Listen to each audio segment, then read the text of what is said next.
Hi, I'm N7, and in today's episode of Apple Arcade Games First Impressions, we have Rayman Mini, which is a playable game on all iDevices and iMac plus Apple TV. I played this for about 30 minutes, and for the first impressions, I will say it is a ton of fun. It is a side-scrolling adventure game made by Ubisoft with an age rating of 4+ years old, and it is an action single-player game. It is single-player, as I mentioned before, and that I wish wasn't the case. I wish there was multiplayer in this because it's actually a lot of fun.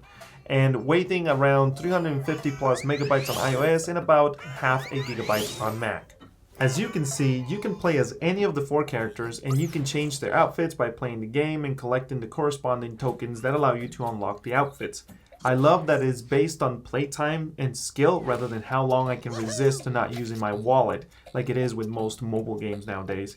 The world is divided into maps, and there are tons of levels, and they're short and quick, so for a nice bathroom poop break, this game can take care of your necessities, if you know what I mean. The tutorial does a good job of reaching out to you and teaching you the basics, then sending you off into the unforgiving world of Rayman Mini.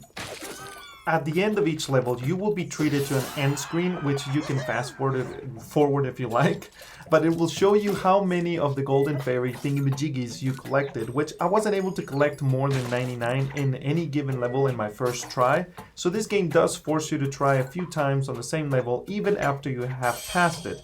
And at first, I didn't like that. I am a perfectionist, and having to miss something in a level annoys me, especially since the game doesn't allow you to manually turn around and try again without having to restart the level most of the time.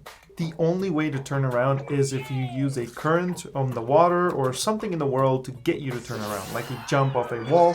Like I said, I didn't like that a lot at first, but after a bit I got used to it, and now it's just a personal preference rather than an actual annoyance. The game on the iPad for me at first was a bit weird. The aspect ratio is different, but I wouldn't say that it hurts the game, but it's a little weird enough that when going from iPhone to iPad at first, within I'd say the first 2 minutes of playing, it is weird, but you get used to it, you know, the size and aspect ratio of the iPad, especially the 11 inches where I was playing. Probably wouldn't be an issue with the bigger one. The game does still look just as good, especially since from what I saw, it is a bright and lively game, which OLED or not OLED, an Apple screen is bright and always pops the colors in a natural, nice way. If you're liking this, by the way, so far, let me know in the comment section below, and if you would like me to make a review on the game, I invite you to hit the subscribe button and hit the bell with the thumbs up so you get notified when the new Apple Arcade games come out and their first impressions plus reviews. If you have anything to say about this game, let me know on the interwebs with the social media links in the description or in the comment section below.